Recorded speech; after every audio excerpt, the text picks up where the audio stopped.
20 minutes. Oh dear. Assalamu alaikum, everyone. Peace be upon you, everyone. Yeah, okay, good. My name's Yusuf Chambers, by the way, as he's already introduced me as. Didn't really have too much problem with getting here. It was the parking outside which was the problem. But I was wondering if there was going to be a parking attendant, lying under the car. Just as I sort of went for the last minute, he'd run up and sort of jam the parking ticket on the, you know what it's like. That's London. Anyway, how did I become a Muslim? What does Muslim mean? It's a good question, isn't it? What does Muslim mean? Mu Islam. To do Islam. What is Islam? Does anyone know who's not a Muslim? Everyone's Muslim now. Good. Okay, let's go home. Don't need to do anything now. That's fine. Okay. Muslim means to worship God. To allow your free will to be guided by the one that created you and put you here. So, actually, it took me several decades to find the purpose of life according to what I, of course, decided was the purpose of life. After 11 years of research, I stumbled into the faith of Islam. Before that, I researched many isms and schisms and ologies, and I found them all to be lacking in certain areas. So, I would find many people that were engaged in humanitarian works, which I really enjoyed, trying to help humans live better lives. That's what I was, before I became a Muslim. That's what I was engaged with. But essentially, there was one key problem that I could never really ascertain or, try and find the answer to, and that is, what on earth was I doing on the planet? Lots and lots of other people around me, thousands, hundreds of thousands of people around me, and as much as I would try to ask those people, none of them could come up with a very simple rationale as to what I was doing here. So I spent a long time reading people like Gandhi, Mahatma Gandhi. All of you know Mahatma Gandhi, right? Popularized as in the, by the media through Hollywood, That's where I first saw him, actually, through Hollywood, the movie.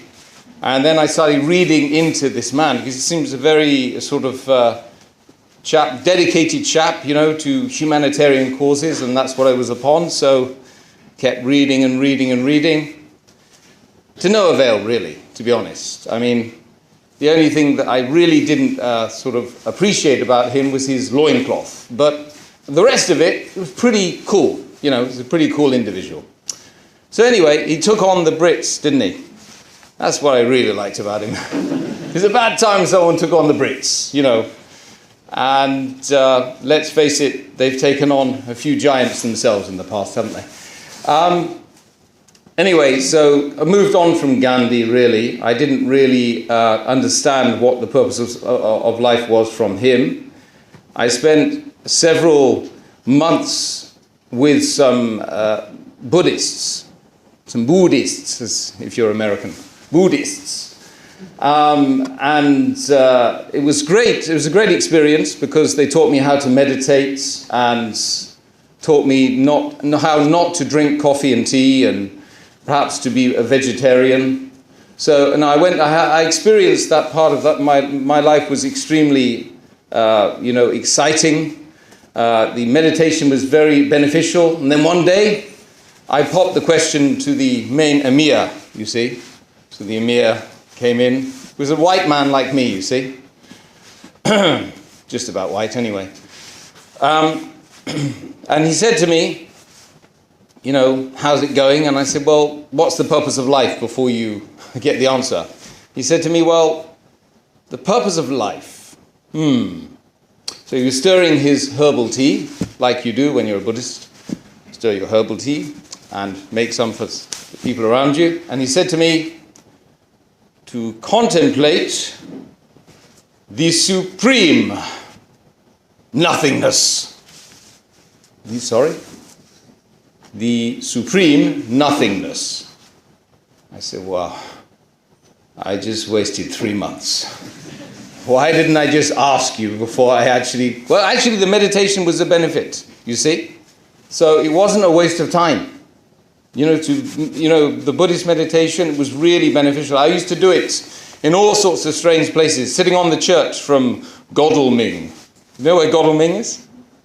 Yeah. You don't want to. Anyway, somewhere in Surrey, all the way up to Waterloo Station. I used to go there every day. And I used to sit there meditating like a Buddhist, looking really freaky, Anyway, it wasn't because I was a Buddhist, it was because I was me doing it on the train. You know what I mean? So, anyway, spent lots and lots of time with them, and obviously they didn't really have the answer to my question. They gave me a book called The Golden Sutras, which is basically a dialogue between Buddha and a disciple. I couldn't get past page 1. It was so complicated, I couldn't understand it. And I was thinking, well, if I can't understand it, then what about people who, people who can't even understand reading and writing and, who haven't got really much education? If I can't understand it, they can't understand it, then it can't be a universal message. So that was the last attempt I gave with Buddhism. Then several moons later, I was walking through, Sussex University, where I was studying politics and third world development studies. Third world, what does third world mean? Third world? What does it imply? What does it imply? Third world, meaning third rate. That's what it means. So the first world is what? Britain, Europe, America, so on and so forth. Second world was at that time when they defined it, Russia, the commies. And then the third world, or the third class nation, was Africa and Latin America and so on and so forth. Yeah? But that's what they used to call it in the early 80s through to the late 90s. Subhanallah. Then they changed it now to developing nations. They're not actually developing, because they're not allowing them to develop actually. There's more slaves in the world today than there were 20 years ago. Fact. In fact, there's more slaves, you can argue, in the world today than there was in 1807 when the Abolition of Slavery Act occurred, right? So we all celebrated in 2007, 200 years since the abolition of slavery. Oh, except that 60% of the world is living on less than $5 a day. And they're enslaved to their employers. Subhanallah. Anyway, going back to the story. Where was I? Oh, yes, I was walking through Sussex University. So I'm walking through, and this young lady comes to me and says, "Come to our meeting." So I said I would oblige and I would, say yes to anyone once. So went off. It was in Brighton. The meeting was right on the seafront in this big hall. Walked in. Great bunch of people. Seemed to be very affable. Spiritually inclined. I thought, great, maybe I can find the purpose of life with these guys. So I'm sitting alongside them, having a good chat. Then suddenly their attention turns away from me, like we all need to be loved, right? And to this man who appears on the stage with a guitar in his hands. So he's got a rock guitar, and another guy comes with drums, starts playing, he starts singing, Jesus, Jesus is inside you. It's a bit like that, but I can't sing. And then, randomly, he just selects one person in the crowd and he points to him and he says, "Put the devils inside you, boy!" A bit like that, Americanization. So there's me sitting at the back thinking, oh dear, I'm next. I know it. That's why they brought me here. Oh my God, what am I going to do? So the guy falls on the floor and then it's sort of fit, like a fit. He's shaking. And then a group of people that one of them who had invited me grabs hold of him and picks him up and starts swaying him. Jesus loves you. Like this. A whole group of them. So I'm quite freaked out by this, and I'm really not into staying around. So I edge my chair back very slowly but surely, and I run from the venue, and I never go back again. But guess what? It can be like that in some mosques, can't it? It's kind of like that in some of the mosques these days. Some crazy things going on. Don't go to India. If you want to know about Islam, don't go to India, yeah? Dargah. Oh, they're frightening places, man. So anyway, I'm glad I didn't go to dargahs before I found Islam, right? I'm glad I didn't see the Muslims, really. Subhanallah. Hey, there I am. I'm run. Whew. That was close. About 3-4 days later. Because the serious note of this, or the serious message that we're trying to get across by giving these stories is about the sheer desperation that a person will go to if he's seeking a path to his creator or her creator. You know, they go through stress. They go through real difficulties on the way. You know, it's a journey labored, full of difficulties and pits and, snakes and serpents and God knows what.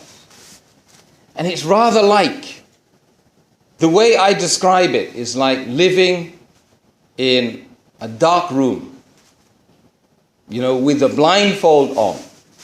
With a blindfold on. And you simply can't. You're on the chair with a blindfold on in the dark room, but you can hear stuff going on outside. And you can see small glimpses of light through the window. But you can't move and you don't know where the door is. Okay? And this is the way I describe my own, existence up until the fact that I found the Quran. So there I am, 3 days later. I've been reading all sorts of literature, and I start to get into astronomy.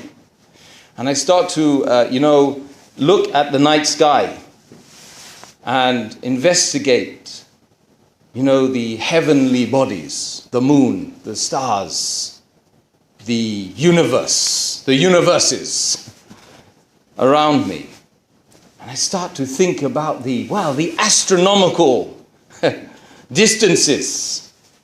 And I start to feel very insignificant, very, subhanallah, very, extremely small and insignificant. And I start to think, look, what has created this world? Whatever created this world must be absolutely magnificent compared to all the things that have ever been created. And there must be a purpose. If there's not a purpose, it's stupid. The whole thing's stupid. I start to see, look, the tree. How many purposes does the tree have? Creating oxygen for us to breathe, right? A place for animals, for birds to live. Beautification, shade, enriching the soil. All of these amazing things a tree has, but a human doesn't have a purpose? How stupid is that? So I'm thinking to myself, and I'm looking at this universe, looking at these incredible structures and this beautiful design, this magnificence. Words can't describe it. And every night I'm just crying. Just crying.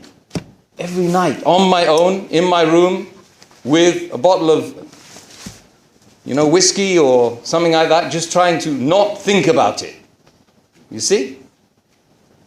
I would argue many, if not most, of the people in the world today who don't really have a purpose, they are engaged in activities like this. I would argue it. I mean, I speak to many, so I have the proof, but kind of gives the game away, really. But so I'm there in my room. I'm thinking, look, most of the people here are Christians. So let me go and find a serious Christian theologian and let me speak to him. So I knock on the door of a church on the Lewis Road, and this place is built on the same specifications as Noah's Ark. I don't know how they worked it out, but you know. So went in, the guy says to me, I'm sorry, I don't have time to answer your question right now. I'm popping the question to him, the most important question that humans have been asking since the beginning of civilization, right? What's the purpose of life? What on earth am I doing here? What am I doing on the earth? So he says to me, come back on Monday. He makes me wait 3 days. I advise any Muslims, don't do that. Any Christians, don't do that. Any people of any persuasion or faith, engage with people. If they ask you the question, then answer it to the best of your ability. So 3 days later, I went back. He was kind of busy anyway, but he managed to give a window of opportunity for me to speak to him. And so he says, so how can I help you? I said, well, look, see, I've got an issue. What on earth am I doing on this planet? Who am I? Who is God? Why have I been created? What's my purpose? And I'm pouring my heart out. I'm about to cry. Because when you're asking questions like that, and you think you're right on the verge, maybe, of finding out what this mystery is all about. You see? The guy says to me, after thinking for a bit, he says, have you ever thought about doing a theology degree? Look, you made me wait 3 days, mate, but you ain't making me wait 4 years. That's how long it takes. Trinity College, Dublin, I checked it all out. I decided against it because it was extremely dogmatic. It didn't seem to answer fundamental questions very, very easily. It seemed to make you want to have to learn a whole scientific language before it would tell you the basic thing. What are you doing here, man? I don't know. That's what he told me. He said, I don't think I can help you. So I went in search of a theologian. I found one. He said, I couldn't help you. Now, it could have been 1,000 other guys who would have answered the question, right? But this one, he didn't. I went out of that place pretty depressed. I can tell you that. I never went to the extent of considering taking my life or anything like that, but it got very close sometimes. It got very close. When you're living in that dark room with the blindfold on, you can just hear and see glimpses of something going on outside. And pretty much that's desperation levels are reached. Desperation. Thousands and thousands of people, probably even on this campus, that are probably feeling the same way. They don't talk to you about it to your face. Of course, we don't come to you and say, hey, I'm depressed. No, it doesn't happen like that. When they go home, and all the hullabaloo and all the lectures and all the food and all the invites and all the niceties. How are you doing? I love you. All this falsity you get these days, right? Hi, I love you. You know what I mean? Isn't it just perverse? Right? And then we go home and then, oh crap, not another day. And it was literally like that. It was literally like that. I spent 8 years going out every Friday and Saturday night, right? With one group of people, and one particular guy. And after 8 years, all he could tell me was, you know what, Tim? I would advise you one thing, and I can help you. I would advise you to go and see a shrink. After 8 years. Vamos? Finito? Oh my God. Life in 5 minutes. A lifetime in 5 minutes. not possible. So, wow. He says, go and see a shrink. So he's saying fundamentally, anyone who asks pertinent questions, questions about the origin of man, about the creation of the universes, the heavens and the earth, and God knows what. And God knows what. That person is labeled as being a loony lefty. A bit weird. Needs to see a shrink. You see? So this is what we were told. This is what we were told. So hundreds of conversations, hundreds of meetings with people of different persuasions and different religious backgrounds, different cultural backgrounds, in different countries. I was in Pompeii. Pompeii was destroyed by Mount Vesuvius. It was erupted. I was looking at what they were doing in Pompeii. Do you know what they were doing in Pompeii? Who's been to Pompeii? What did you see in Pompeii? Great civilization, right? Yes, and there were some other things going on there as well. Just reflect. Allah says in the Quran, He says, Siru fil ard. Travel in the world. See what the condition of the people that came before you.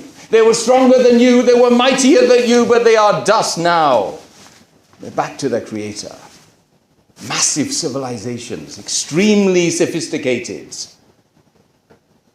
But the activities in Pompeii, bestiality. Bestiality. You see, there was one street I went down just for people who want to have sex with dogs. Go to Pompeii and don't take my word for it. Why was Pompeii destroyed? Why? Why on earth? Why was it destroyed? Why did Mount Vesuvius cover it up and then allow people to see the condition of the people as they died? This was such a smackdown for me. You know, it was like, that's serious. So all of these things and these incidents and these, the evidences that I was seeing were informing me of something higher power. Some greater essence, some greater power. Then, after all of this, after all of these visits and so on and so forth and meetings, I was in the university, and I was with, a girlfriend, and she said to me, I was with her for a number of years, and one night she said to me, Tim, tomorrow, don't come here. So I said, well, what sort of thing is that to say to somebody that you care about? She said to me, well, it's got something to do with my religion, you see. I said, well, your religion can't be right. You can't throw people out without explaining to them, why you're throwing them out. And, is there something that I've done or said? She said, no, it's to do with my religion. I said, look, religion or you, one of you is wrong. She got very angry. I went in the morning to the ISOC, like you do when you have a girlfriend who's a Muslim. So I knocked on the ISOC door, like you do, opened the door, a man, long beard, khutra, Saudi style. Excuse me, I've got a problem with my girlfriend. You will have if you don't get rid of her. So he says to me, well, she is no good for you. And you are no good for her. It's better you get rid of her. I said, you as well. She's kicked me out and you're telling me to leave her as well. What is this? What sort of a religion is this? What is this religion anyway? Oh, Islam, you mean? Yeah, okay. Read these. So he piles a pile of books like this. I remember the day, and it was 2 weeks later I'd read them all. I went back to the girl, and I said to her, look, really sorry that if I cuss your religion's correct. You are the problem. I said, why didn't you tell me about this religion, and why were we doing these things, together, being boy and girlfriend? Why didn't we just get married? Why didn't you tell me? I would have even considered Islam. In fact, I'm quite convinced by Islam. Islam is really an amazing way. So I'd read all of this stuff, and slowly but surely, I started to understand more and more. Now, what was the month? Shahr Ramadan. The month of the Quran. The month where that big devil shaitan is locked up. So slowly but surely I found Islam, and I'd started to understand it. And then towards the end of Ramadan, one day I fasted one day. And it was like somebody had taken me out of the dark room and removed my blindfold and shown me the rest of the world. And it's the first time I'd really seen the world through the eyes of a believer and the eyes of somebody that really had, just started to live. Fundamentally just started to live.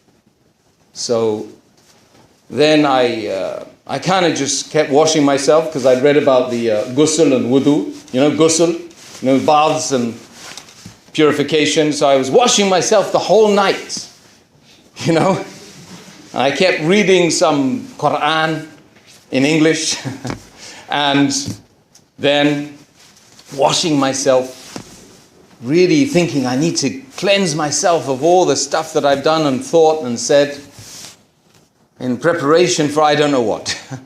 Because I didn't even know what I was doing, really. But in the morning, I ran out of the house and I found the first brown person with a white hat. Because that's all I knew. Islam was brown people with white hats. I said to him, "Excuse me, is there a mosque here?" He said, "Oh yeah, just up there." So I walked into the mosque, and this guy grabbed hold of my collars at the top of the stairs and said, "You're mine." He could really see there was something peculiar about me, I'm sure. And he said, Brother Najib, his name was. He was Tablighi brother. Tablighi brother. MashaAllah. Big smile. Full of promises, man. MashaAllah. And he grabbed hold of me and said, "What are you doing here?" I said, "I've come to accept Islam. And I need you to go through the ropes with me." He said, "Well, what do you know about Islam?" So I explained Islam to him, because I've been reading. I probably read more about Islam than most Muslims do anyway, in that 2 weeks, you see. So I'd read through it, and I was totally convinced, and was ready to take the Shahada. And then he says, took me up to the Imam, and that was just after Fajr, in the last 10 days of Ramadan. So it was ram-jammed, the mosque was full. So I took the Shahada, and just a small issue of about 300 men that hugged me. I've never been hugged by a man up until that point. Even my father hadn't hugged me. So it was quite an amazing experience, really. It's quite enjoyable, really. I said, let's do some more hugging, You know what it's like. It becomes like a dance after a while, thousands and thousands of people. MashaAllah, great stuff. I have to say that, that ever since life has become a major test, it's been, I'm sure Sarah and Tracy, no, sorry, I'm only joking. Sorry, I'm only joking. It was a joke, by the way. It was a joke. So I generally have a problem with names. So. We'll explain to you, and they'll have a lot more very important things to say. But fundamentally, it's been an amazing experience, going through that and then finding Islam and trying to fit in, trying to find, a group of people within the Muslim Ummah, the family of Muslims that will, effectively, be able to help me to understand this life better as well. So thank you very much for listening, and bye-bye. very much.